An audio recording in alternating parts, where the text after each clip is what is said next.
Ese ruido que recién escucharon era Maru cayéndose dentro de la caja de su guitarra. Está atrapada ya ahora, probablemente buen lugar para ella por un ratito. Oremos. Señor, bendice esta clase a nuestros corazones en el nombre precioso de Jesucristo. Amén. Recién volvíamos pueden sentar, del alcance y por eso decidí que no iba a cambiar y poner corbata. Si no le gusta, tu problema.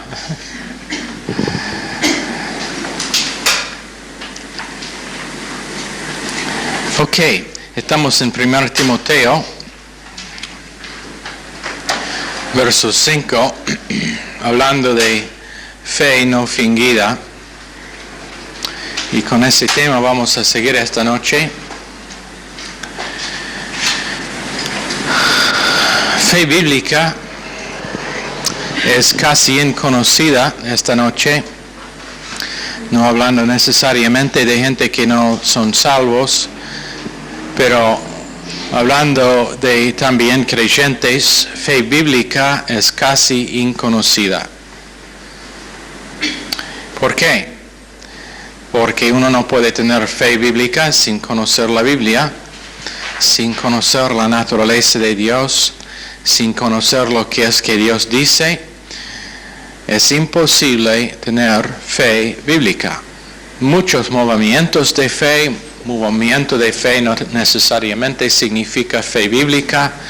El propósito del Instituto Bíblico es causar que cada uno que está participando, tomando las clases, se madura en su fe y esa fe sea una fe bíblica.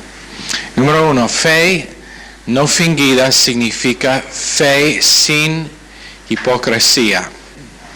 Fe, hipocresía. Había un hombre predicador en Escocia quien predicó un mensaje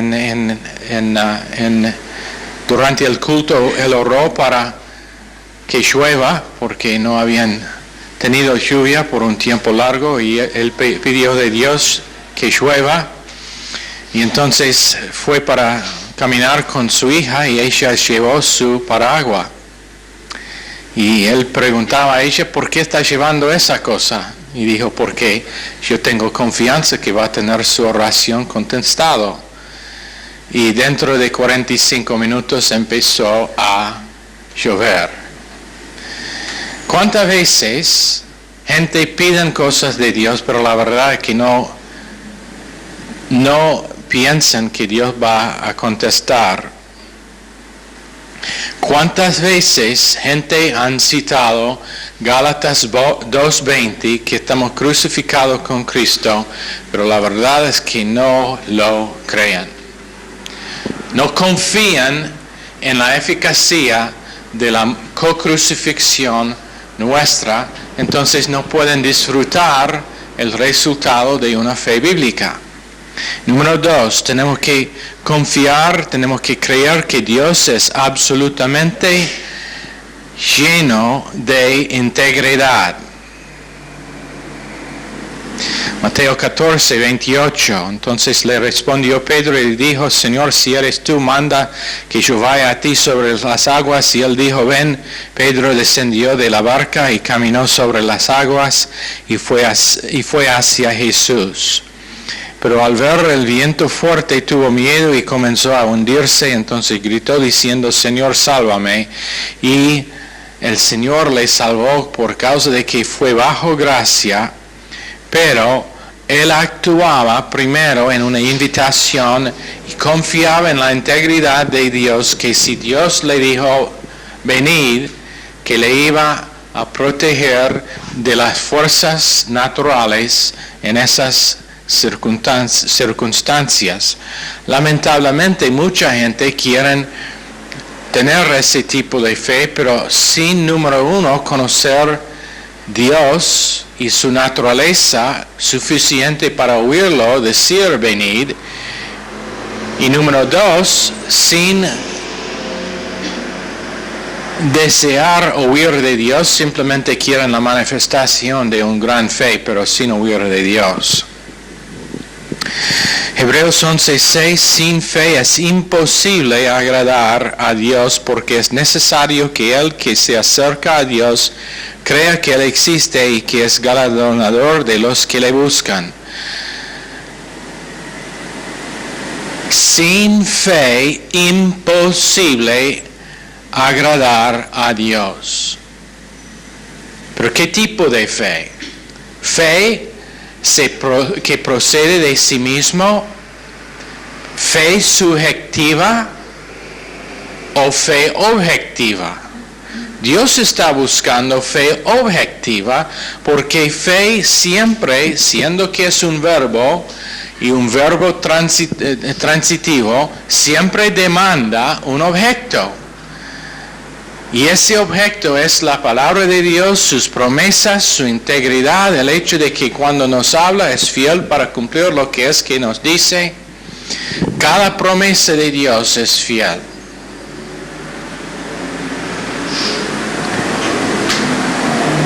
Primer Reyes 8:57, ninguna de las promesas han caído al suelo. En Lucas, imagínense esta noche cuántas personas que son creyentes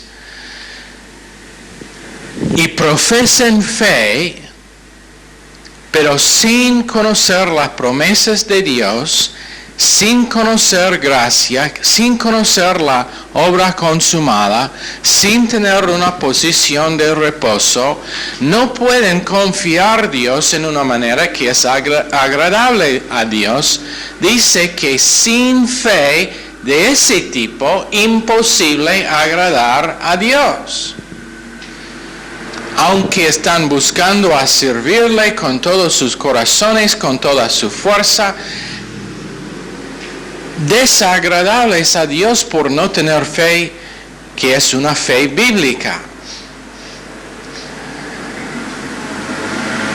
Yo hablé con un hombre, un joven esta noche que quería hablarme acerca de su opinión, y siempre lo mejor es cortar la conversación y decir que podemos discutir opiniones humanas acá toda la noche, pero no estoy acá para hacer eso, estoy acá para una cosa sola, y eso es decirle lo que dice la Biblia.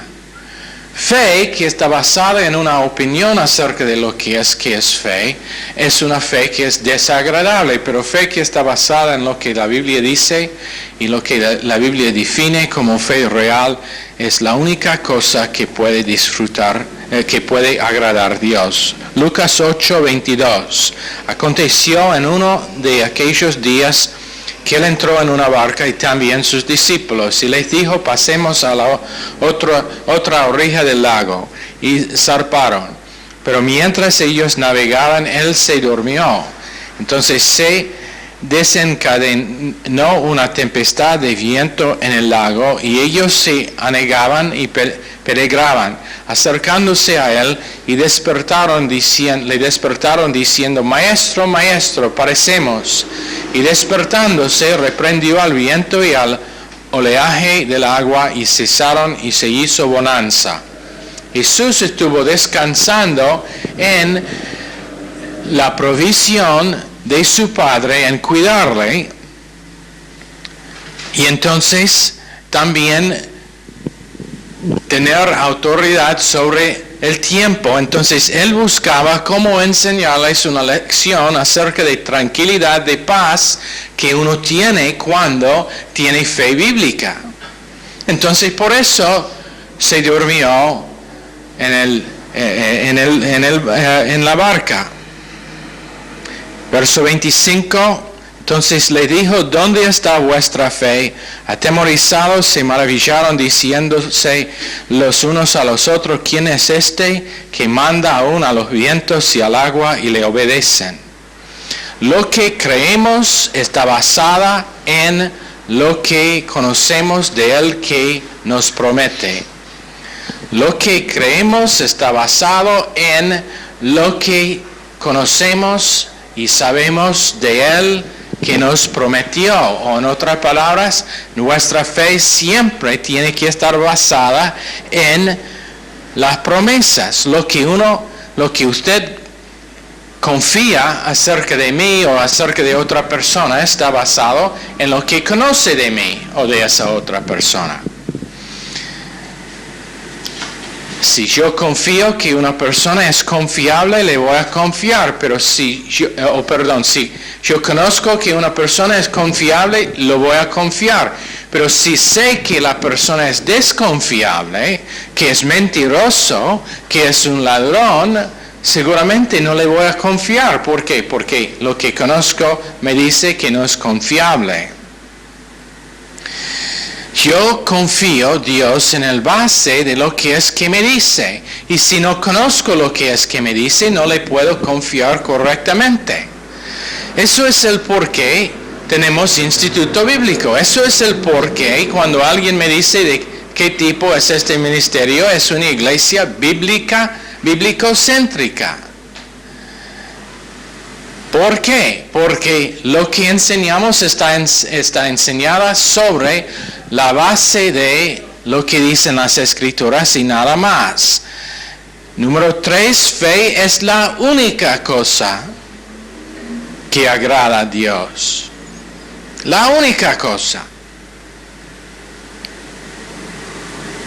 Su plata, aunque sea un montón, menos que está dada con fe bíblica, no agrada a Dios. Eso es el porqué los que tienen el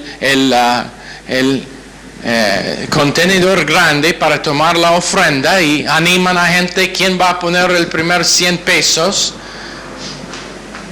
No es bíblico esa forma de hacer y no es agradable a Dios, aunque se llene el contenedor y aunque ellos tienen un montón de plata, no es agradable a Dios. ¿Por qué? Porque no fue dada en fe bíblica.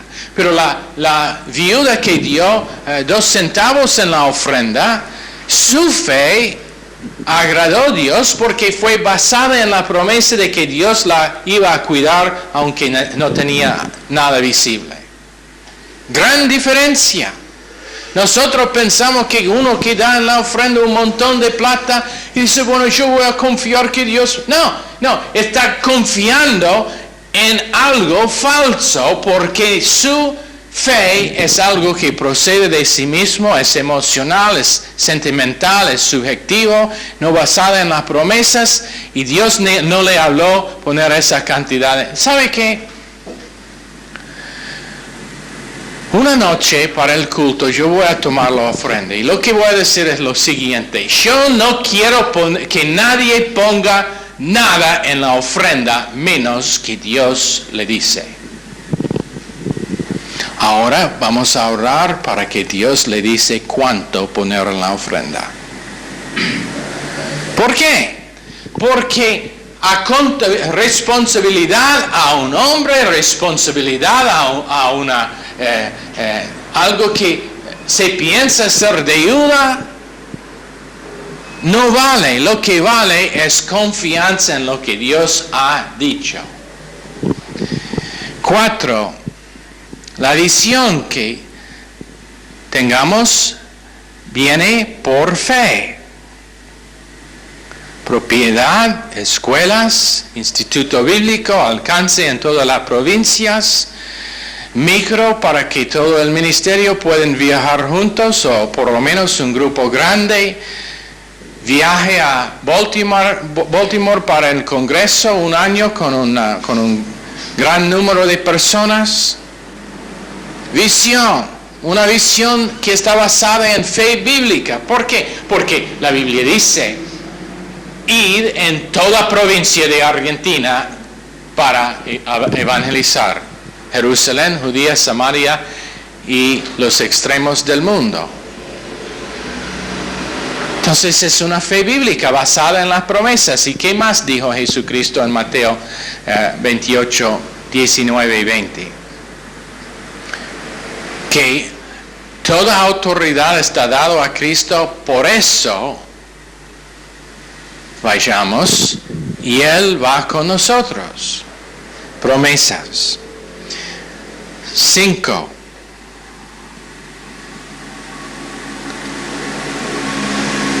Cada individuo necesita fe personal. Cada persona necesita fe personal precisa, en amor precisa, gracia precisa, las promesas precisas y el carácter de Dios precisa. No vale decir hay que tener fe, hermanos, hay que confiar. Lo que vale es dar motivo para confiar. Entonces, ¿qué hacemos? Predicamos las promesas. Enseñamos las promesas. Enseñamos la posición, la verdad posicional. Enseñamos gracia como el base para nuestra fe. Enseñamos gracia para la esfera en que vivimos, para que podamos confiar en la naturaleza de Dios que nos regala lo que necesitamos aunque no lo merecemos. Fe basada en algo concreto, que es la Biblia, que es incambiable, que sobre los milenios de su existencia, todas las promesas ya se completaron. Número 6, confiamos en Dios sin cambiar. What's the word for wavering? Sin dudar. Confiamos en Dios sin dudar. Cuando parece lo imposible, confiamos igual. Santiago 1:6. Pero pida con fe, no dudando nada, porque el que duda es semejante a una ola del mar movida por el viento y echada de un lado a otro. Esta palabra dudando es diacrino, que significa separar. Dios desea que nosotros tenemos dudas separadas de nuestra fe. No quiere que el dudar sea parte de nuestra fe. Es una fe sin dudar. Pero la palabra de Dios dice que cuando dudamos no vamos a recibir nada de Dios. Éxodo 15:11. Majestuoso en santidad, terrible en hazañas dignas de alabanza, hacedor de maravillas. Él es el Dios que confiamos.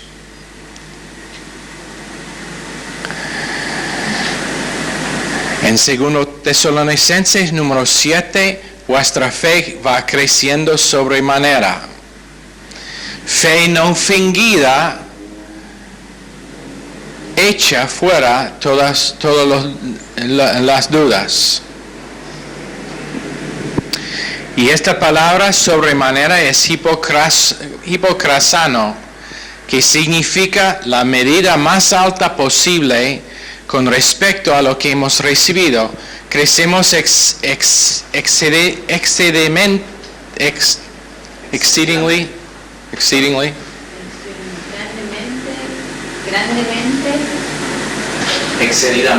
Excedidamente, no sé, está haciendo palabras nuevas otra vez, Oscar. Bueno, grandemente. Lucas 17:5. Los apóstoles dijeron al Señor, aumentanos la fe.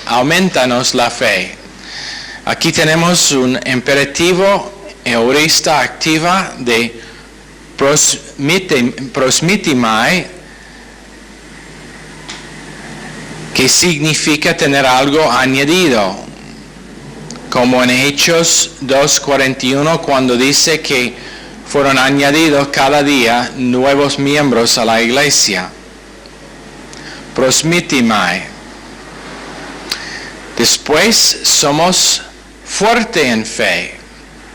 Romanos 4:9. Sin debilitarse en la fe, él tuvo muy en cuenta su cuerpo ya muerto, pues tenía casi 100 años y la matriz muerta de Sara.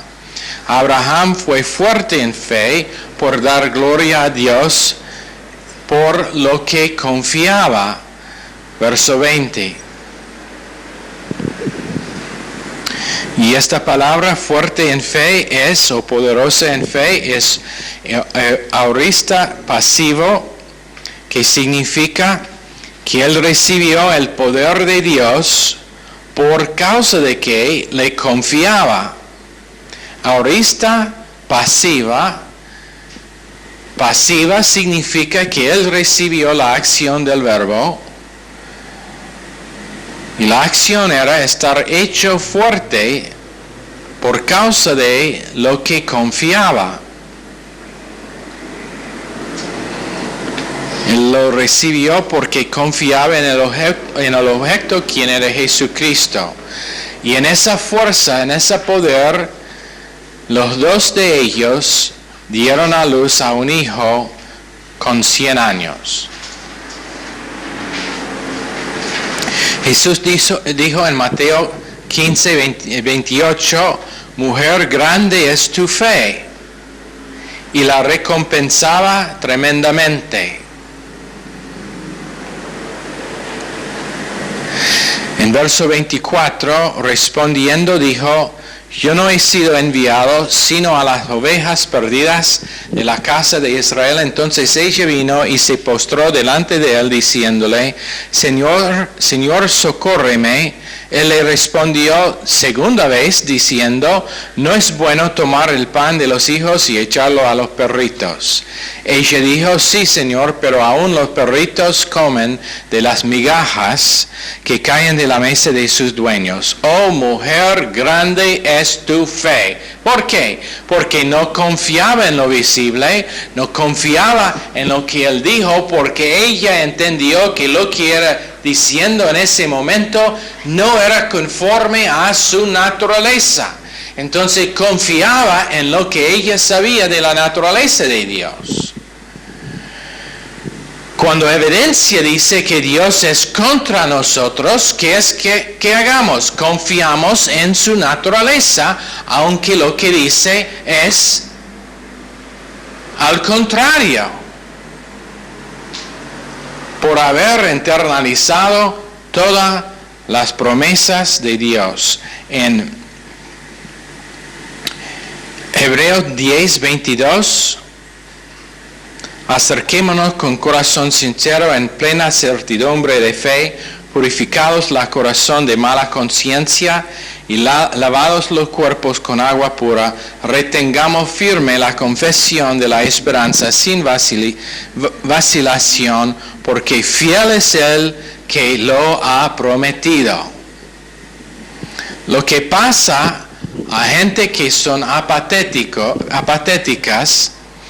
y que son llenos de pasividad es que su conciencia está infectada por el propósito de distracción y por causa de esto no reciben lo que lo serían agradables a Dios. Cuando uno está distraído no puede recibir la promesa, posiblemente lo escucha, pero realmente no lo recibe, y por estar distraído, está distraído de recibir la cosa que de otra manera lo puede limpiar su conciencia, porque no está entrando la cosa que puede dar fe a ese individuo.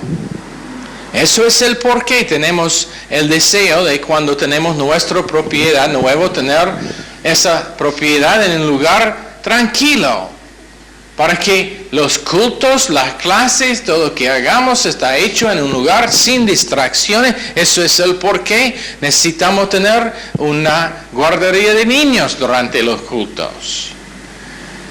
No es que no los amamos. He gastado una fortuna para globos, para demostrar que les amo. Pero cuando uno no tiene capacidad para oír, debe estar en un lugar donde otras cosas se hacen para crear una capacidad. ¿Qué es el propósito? Dar toda oportunidad a los que lo quieren oír y recibir lo que pueden tener, que los puede dar una fe bíblica para recibir la promesa de Dios y tener que Dios cambie a sus vidas. Honestamente, cuando hay distracciones, causa gran pérdida de lo que es que Dios quiere hacer. Si no es otra cosa que podemos hacer como en Granburg en este momento, hacemos lo mejor posible, pero a la vez siempre buscando lo que es que Dios está guiando para el futuro. Y entonces, cuando uno está recibiendo en una forma sin distracción las promesas de Dios, se crea dentro de sí una capacidad para confiar en Dios correctamente, y en hacer eso Dios está agradecido, y por eso Dios puede trabajar de gran manera en la vida del individuo y bendecirlo mucho más allá que lo que se piensa. Para sumar, fe no fingida significa sin hipocresía, sin pretensión,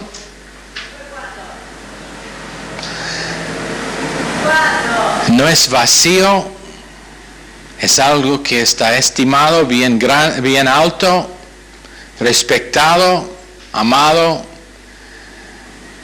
y la palabra de Dios produce fe.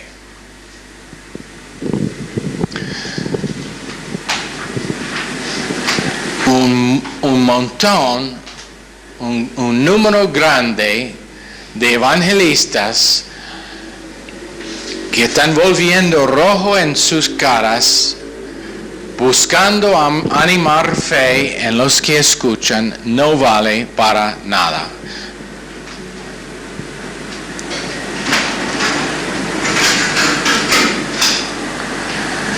Otra vez, puede tener, no importa quién es, no importa qué es su reputación, no importa qué grande es su ministerio, no importa qué elocuente es, si no está predicando las promesas de Dios del punto de vista de la obra consumada y con un base de gracia, no puede animar fe bíblica. Sé que eso ofenda a algunos que lo escuchan, pero la verdad es que si Dios dice que sin fe bíblica, sin fe basada en las promesas, imposible agradecerse a Dios o estar agradable a Dios, ¿quién son nosotros para discutir? Ok. Es muy fácil volver familiar con fe. Pero en esta vida tenemos un gran privilegio para conocer a Cristo en una manera en que fe bíblica es nuestra posesión. Había un hombre que se llamaba A.T. Simpson, quien fue en cama por 4 años. Él tenía un ministerio que antes, cada noche, los miércoles, tenía una reunión de sanidad y gente fueron sanos. Pero él tenía un infarto y quedó en el hospital 4 años. No pudo salir de su cama para 14 años. Por su condición médica, y cambió su idea acerca de sanidad, porque Dios tenía que cambiar su idea. Él enseñó que por las heridas de Cristo somos sanos en Isaías 53:6, pero no significa eso cuando se enseña correctamente lo que significa el hebreo. Significa que hemos sido librados de la pena de pecado, pero todavía tenemos pecado. Y usamos la doctrina de rebotar para rebotar cada día cuando es necesario. Un día, últimamente, seremos librados de muerte, aunque vivimos en este momento en un cuerpo de muerte. Cada uno de nosotros estamos muriendo, poco más cada segundo. Algunos de nosotros estamos más apurados que otros, pero eso no va a cambiar hasta que llegamos en el cielo. Estamos en un cuerpo de muerte y vamos a morir. Tarde o temprano vamos a morir. Pero si creemos que por las heridas de Cristo somos sanos, significaría que nadie nunca va a morir.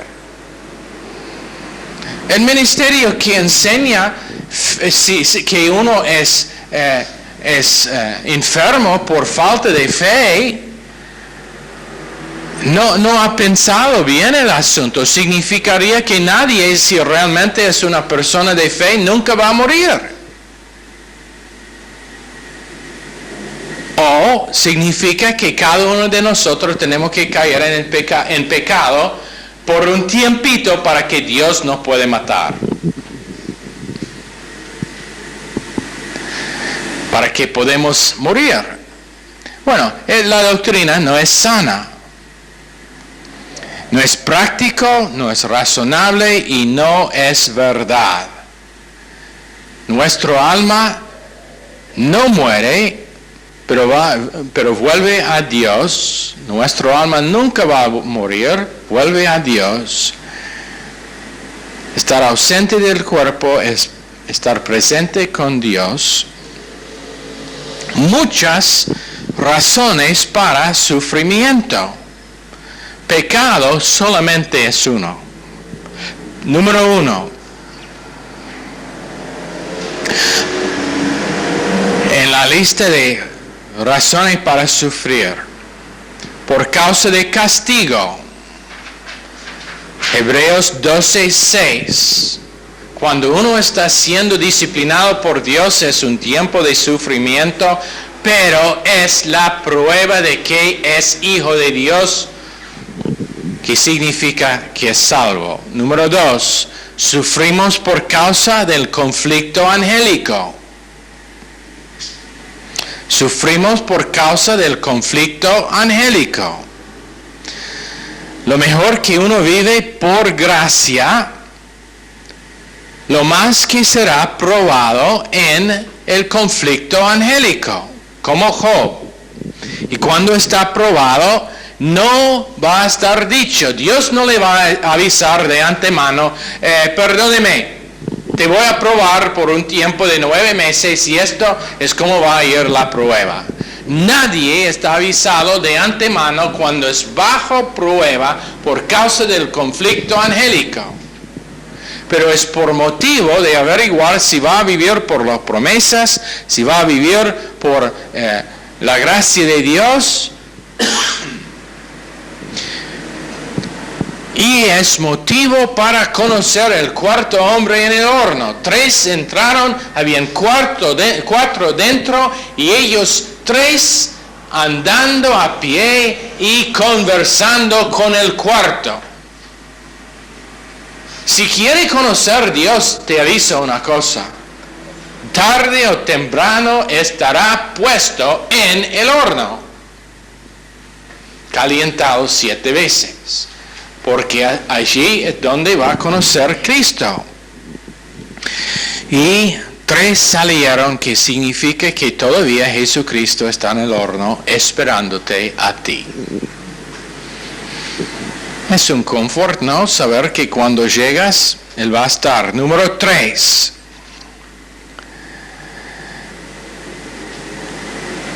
El conflicto angélico es una de las razones para que sufrimos, y eso significa promoción, o en otras palabras, sufrimos como señal que estamos siendo promocionados en el reino de Dios. ¿Cuántas veces han escuchado eso enseñado? El opuesto es el común. Es porque Dios está castigándole, Dios está juzgándole. Número 4. El orden de la estrella de la mañana es parte de la promoción. Y ellos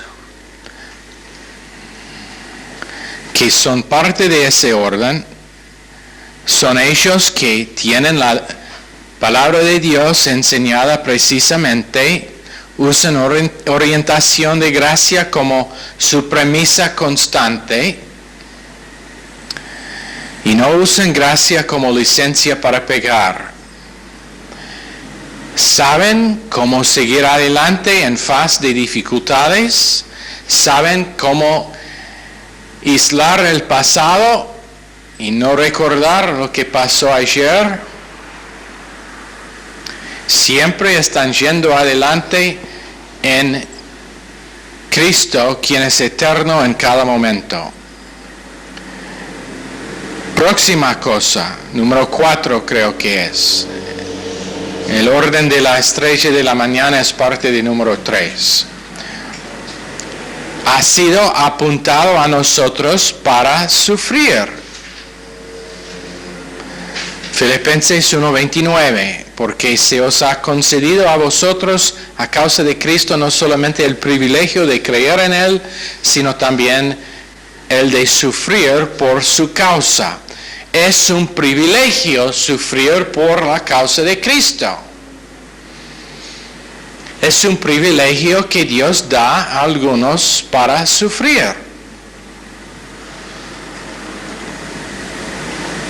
5. El creyente tiene la cruz primero y después la gloria. 1 Pedro 1:11. Ellos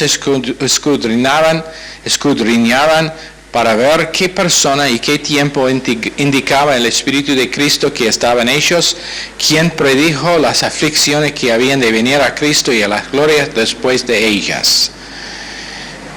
En otras palabras, siempre sufrimiento será seguido por gloria, que significa manifestación de la naturaleza de Dios. 1 Tesalonicenses 3:3, para que nadie sea turbado en medio de estas tribulaciones, porque vosotros mismos sabéis que hemos sido puestos para esto. Próximo. Benditos son ellos que sufren. 1 Pedro 4:12. Amados, no os sorprendáis por el fuego que arde entre vosotros para poneros a prueba, como si os aconteciera cosa extraña. No es que Dios quiere que nosotros sufrimos siempre, pero de vez en cuando gente van a estar puesto en circunstancias con detalles de vida donde van a sufrir, y sea por un mes, sea por una semana, sea por un año, sea por cualquier tiempo, pero no es la condición constante del creyente. Es tiempo para hacer algo especial en su vida, para bendecirle, para ser usado en el conflicto angélico. Sufrimiento siempre será para un tiempo que causa que crece nuestra fe, en 2 Tesalonicenses 1:3. Nos da oportunidad para crecer en gracia y conocimiento, 2 Pedro 3:18. Y en 2 Corintios 1:3 nos da la oportunidad de identificar con otros que están sufriendo. Cuando nosotros sufrimos es porque Dios está preparándonos para ministrar y identificar con otros que también están sufriendo.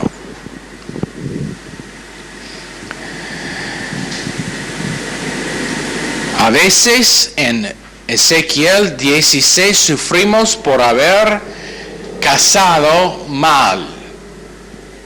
Y en ese caso, lamentablemente, puede ser un tiempo largo de sufrimiento. Lo he visto no sé cuántas veces. Uno se casa con la persona equivocada por no realmente saber qué tipo es, y después sufre por años en algunos casos porque sabe que no está viviendo en el plan perfecto de Dios, o por lo menos que no está recibiendo lo que sea la voluntad de Dios con respecto a matrimonio. Eso es el por qué hacemos todo posible para preparar gente para matrimonio antes de hacer esa decisión. Hacemos lo que podemos para que ellos sean preparados para elegir correctamente, para que no tenemos que sufrir con ellos, porque te digo una cosa, si uno tiene corazón de un pastor, es sufrimiento viendo una persona que está casado con uno equivocado. Sufrimos para que podamos recibir la gracia de Dios. 2 Corintios 12:9. Me ha dicho, bástate mi gracia, porque mi poder se perfecciona en tu debilidad. Por tanto, de buena gana me gloriaré más bien en mis debilidades, para que habite en mí el poder de Cristo. Y solamente de todo eso, solamente uno es por causa de disciplina.